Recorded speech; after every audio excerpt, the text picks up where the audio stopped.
So guys, कल रात को 9:30 बजे कंपनी ने अपने क्वार्टर 4 के रिजल्ट्स दिए और आज ओपनिंग में ही गैप डाउन देखने को मिला और 10% से ज्यादा की गिरावट अभी तक वारी एनर्जी में देखने को मिल रही है। लेकिन ये गिरावट क्यों है?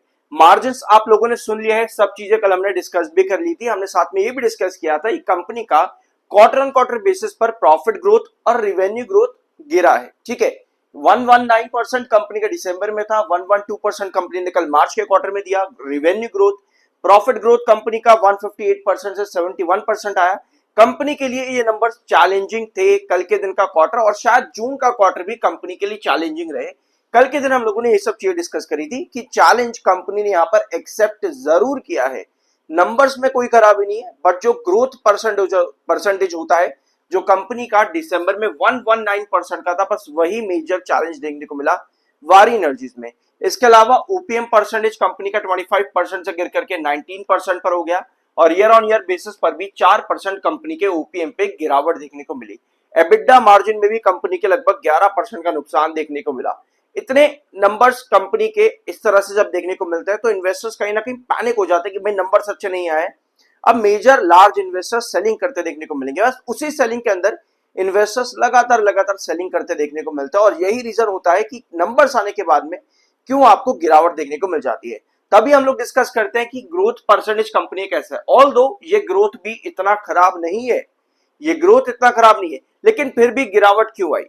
अब इसके पीछे देखो, एक चीज होती है कि चलो ठीक है, कंपनी का मार्जिन इतना गिर गया, कंपनी का एबिडा इतना गिरा, ये एक रीजन हम कह सकते हैं कि चलो यहां पर गिरावट देखने को मिली इन रीजंस की वजह से। लेकिन हम एक्सपेक्ट क्या कर सकते थे? हम एक्सपेक्ट कर सकते थे 5% का फॉल, 4% का फॉल, सीधा 10% से ज्यादा की गिरावट। इसके पीछे सिर्फ और सिर्फ रिजल्ट्स तो रीजन नहीं हो सकता।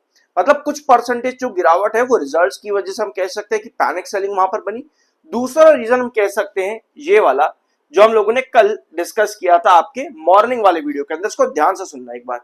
मतलब क्या है? इसका मतलब ये है कि जिन इन्वेस्टर्स ने इसको बॉटम पे एंट्री कर रखी है, फॉर एग्जांपल 2600 या 2500 की रेंज के अंदर, वो अभी भी यहाँ पर बने हुए हैं वारी एनर्जी में कहीं ना कहीं। वेयर शॉर्टर जो है, जो डायगोनल को देख करके एंट्री कर रहे हैं, वो डायगोनल पर ही कहीं ना कहीं 3516 के पास एग्जिट करते देखने को मिल रहे हैं शॉर्टर्स। ठीक है, सो कल हमने डिस्कस किया था मॉर्निंग वाले वीडियो के अंदर कि जिन्होंने 2600 2500 की रेंज पर एंट्रीज करी है वो कहीं ना कहीं अभी भी इसमें अपनी एंट्री बनाए रखने की कोशिश करेंगे। वेयर आज शॉर्टर जो है 3516 पर, क्योंकि कल डबल टॉप पैटर्न क्रिएट हुआ था वारी एनर्जीज के अंदर डेली टाइम फ्रेम पर, तो वो इस डायगोनल पर कहीं ना कहीं एग्जिट करते देखने को मिल सकते हैं। ऑल्दो ये चीज हम लोगों ने कल की वीडियो में डिस्कस करी थी मॉर्निंग के अंदर। रात को 9:30 बजे रिजल्ट आए हैं। अभी जो डबल टॉप पैटर्न यहां पर बना था, एक बार इसको यहां पर आज के चार्ट पर देखते हैं, क्योंकि शायद आप लोगों को ब्लर नजर आ रहा होगा अगर आप लोगों ने कल का वीडियो नहीं देखा ये वाला तो। ठीक है, यहां पर देखना, ये है कंपनी के कल के दिन जो डबल टॉप पैटर्न बन गया था। हमने मॉर्निंग में एक वीडियो लिया था, यहां पर लगा था डबल टॉप पैटर्न। दिन के आखिर में जाते जाते करेक्शन देखने को मिली थी वारी एनर्जीज के अंदर, क्योंकि 3510 पर आपका ये रिजेक्शन भी था। 3516 आप मार्क कर सकते हो, 3516। ठीक है, यहां पर कल डबल टॉप पैटर्न लगाया था। ऑल्दो रिजल्ट्स की पॉसिबिलिटी जो हम कल के दिन डिस्कस कर रहे थे वो यही थी कि कंपनी के लिए चैलेंजिंग रहेगा, बट स्टिल कंपनी एक अच्छा ग्रोथ दे सकती है। और कंपनी ने 119 से 112% का ग्रोथ वो दिया भी है। रिवेन्यूज की बात हम कर रहे हैं, तो उसमें पॉसिबिलिटी ये थी कि अगर ये डबल टॉप है तो शॉर्टर्स आपको एग्जिट करते देखने को मिल सकते हैं ज्यादा से ज्यादा डायगोनल तक, जो कि लगभग 3200 के आसपास देखने को मिल रही है। लेकिन स्टॉक में अगर शॉर्टर्स ने यहाँ पर एग्जिट करा भी है तो स्टॉक में आपको 3200 के भी नीचे गिरावट देखने को मिल गई। ये थी आपकी नीचे वाली डायगोनल और ये थी आपकी ऊपर वाली डायगोनल, जहां पर 3516 पर आपका डबल टॉप कल के सेशन के अंदर क्रिएट हुआ था। लेकिन क्या कहानी यहीं पर खत्म हो जाती है? नहीं, बिल्कुल भी नहीं। देखो यहां पर क्या होता है, इन्वेस्टर्स को गिरावट बिल्कुल मंजूर नहीं होती है। ठीक है, इन्वेस्टर्स को गिरावट बिल्कुल मंजूर नहीं होती है। अब ऐसे सिचुएशन के अंदर क्या होता है कि जब आपको किसी स्टॉक पे इतनी बड़ी तेजी नजर आती है, ऑलरेडी स्टॉक कल भी हमने डिस्कस किया कि लगभग 2500 के प्राइस से 3540 तक का टारगेट अचीव कर चुका है मार्च से लेकर के अप्रैल के महीने में। तो ये कोई छोटा टारगेट तो नहीं है। कंपनी ने लगभग 1000 रुपए से ज्यादा की रिटर्न दी है पर शेयर के हिसाब से पिछले 2 महीनों के अंदर अंदर। अब इतनी करेक्शन आना, 1000 रुपए के अंदर 300 रुपए गिर जाना, ये एक बड़ी करेक्शन क्या मानी जाती है? यस, प्रॉफिट बुकिंग मार्केट का एक इंपॉर्टेंट गेम है। लेकिन फिर क्या होता है ना कि इन्वेस्टर्स के लिए ये गिरावट और ये तेजी अलग और गिरावट एक तरफ हो जाती है इन्वेस्टर्स के लिए। इन्वेस्टर कहता है भाई बेकार कंपनी, अब तो एग्जिट कर दो यहां पर। तो वो जब पैनिक सेलिंग यहां पर बनती है ना, जो आज के सेशन के अंदर बनी है डायगोनल के नीचे, वो पैनिक सेलिंग और क्रिएट होने लग जाती है कि भाई अब तो कहानी खत्म हो गई यहां पर, अब एग्जिट कर दो, 2 साल तक नहीं उठेगा। ऐसे कई सारे कमेंट्स कल मैंने सुने हैं और आज भी कल के वीडियोस में लोगों ने कई कमेंट करे कि भाई अब तो कहानी खत्म हो गई, अब यहां पर 2 साल तक भूल जाओ, कुछ भी नहीं होने वाला। ऑल दो स्टॉक चलता है चार्ट्स के ऊपर। अगर आप आज के दिन वारी एनर्जीज का चार्ट देखोगे तो आप लोगों को क्या क्या नजर आएगा।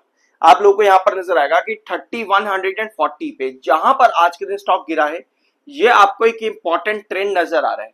और इसके नीचे अगर हम देखें तो आपको 33,010 पे 31,040 एंड 3,010, ये आपके दो इंपॉर्टेंट रेंज रहेगी वारी एनर्जीज के अंदर। हम लोगों ने कल डिस्कस किया था कि जिन्होंने 2500 या 2600 के आसपास एंट्री करी है, वो कहीं ना कहीं अभी भी अपनी एंट्री लॉन्ग टर्म के लिए बना करके यहां पर रख सकते हैं। वेयर एज जो शॉर्टर्स है वो कहीं ना कहीं इस वाली डायगोनल के नीचे क्रॉस करते ही एग्जिट करते देखने को मिलेंगे, और वो एग्जिट यहां पर हुए भी है। बट जिन्होंने यहां एंट्री करी, अगर वो अभी भी यहां पर एंट्री बनाने की सोच रहे हैं, मतलब कि अभी भी अपनी होल्डिंग रखने की सोच रहे हैं, तो उनके लिए 3010 एंड 3140 ये दो लेवल्स काफी ज्यादा इंपॉर्टेंट हो जाते हैं वारी एनर्जीज में।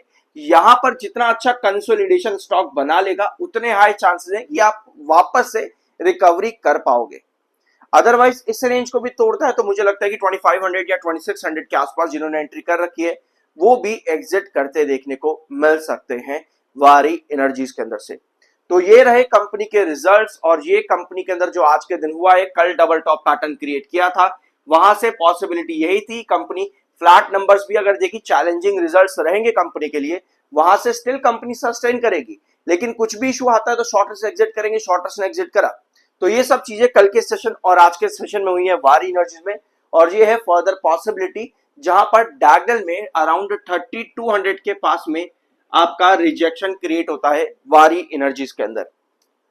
ठीक है, तो अब बढ़ते हैं आगे और देखते हैं हमारे पास बाकी क्या बचा है वारी एनर्जी से रिलेटेड। सब्सक्राइब जरूर कर देना, but yes I believe demotivation काफी ज्यादा होता है जब भी करेक्शन आती है।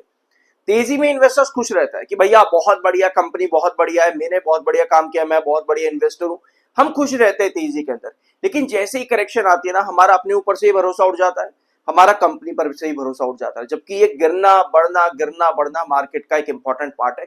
ये चीज हम लोग भूल जाते हैं। तो शॉर्टर अपना गेम खेलेंगे, वो एग्जिट करेंगे, एंट्री करेंगे, एग्जिट करेंगे, एंट्री करेंगे। जब बात आती है लॉन्ग टर्म की, तब आपको ये मालूम होनी चाहिए कंपनी आगे कैसा परफॉर्म कर सकती है।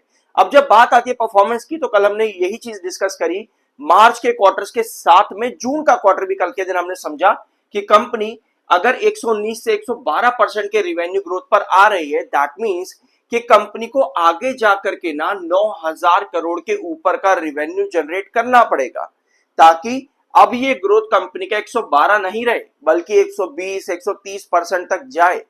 अगर जून में भी कंपनी 112 या 119% के बीच का ग्रोथ दे रही है, दैट मींस कि अभी और लंबा टाइम लगेगा एक लंबे ब्रेकआउट के लिए, यानी कि आपको इंतजार करना पड़ सकता है। तो डेफिनेटली कंपनी को अगले जून क्वार्टर के अंदर एक बड़ा ग्रोथ और देना पड़ेगा, ताकि जो आज के दिन हुआ है वो आने वाले क्वार्टर्स के अंदर ना हो।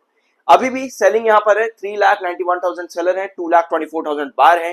टेक्निकली भी MFI 80.2 पर जो कि बेरिश है, 61.7 पर आपका RSI है। तो ये था आज का इनका वीडियो वारी एनर्जी से related. Double top pattern, although इतनी ज्यादा गिरावट की उम्मीदें नहीं थी, बट वही चीजें पैनिक सेलिंग फिर बाद में आती है, और वही आज के दिन वारी एनर्जीज के अंदर हुआ भी है। आई होप कि इस वीडियो में आपको पॉसिबिलिटी समझ में आ गई होंगी कि आगे जाकर के क्या हो सकता है। यहाँ पर वीडियो में कुछ नया जानने को मिला हो, सब्सक्राइब जरूर करना। मिलता अगले वीडियो में।